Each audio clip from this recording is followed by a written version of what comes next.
It's a very important question you've raised, and I'm sure Dinesh Trivedi wants to respond to that. But before we give Mr. Trivedi an opportunity to do so, I want to take our viewers through the projections. This is what everybody's been waiting for, to know how much of the vote percentage and how many seats is Mamta really getting. So let's get down to the business end of the opinion poll.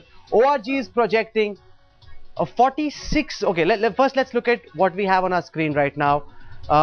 In 2006, the Trinamool, which was at that time with the BJP, got 29% of the vote share. The left got 48% of the vote share. This is what happened in the last assembly elections of 2006. Let's now look at how the vote percentages are likely to change.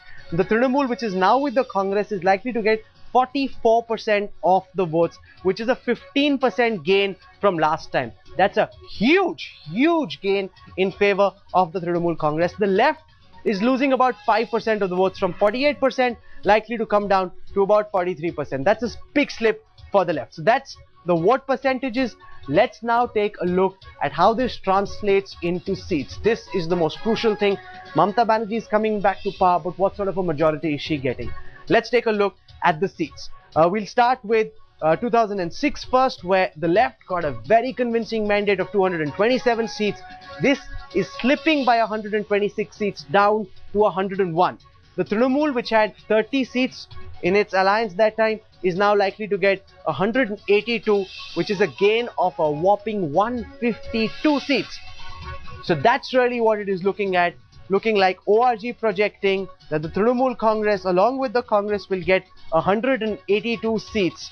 Dinesh Trivedi is smiling, and he's got good reason to. That's like a very convincing majority, although Mamta Banerjee has been saying that she's expecting 220, 230. Would she be happy with this, or do you think that you'll actually get more?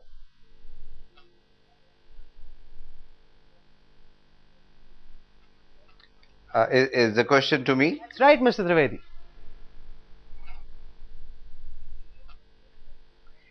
You know, this only shows the trend. And when there is a landslide, it just doesn't stop. So while we are happy with what you have projected, but let me assure you, it is absolutely a massive mandate of the people, and our slogan, Ma Mati Manush. They have all come together, and when they all come together in democracy, I tell you, figures are going to be much more than what you have projected. But this definitely shows a landslide trend towards Trinamool Congress.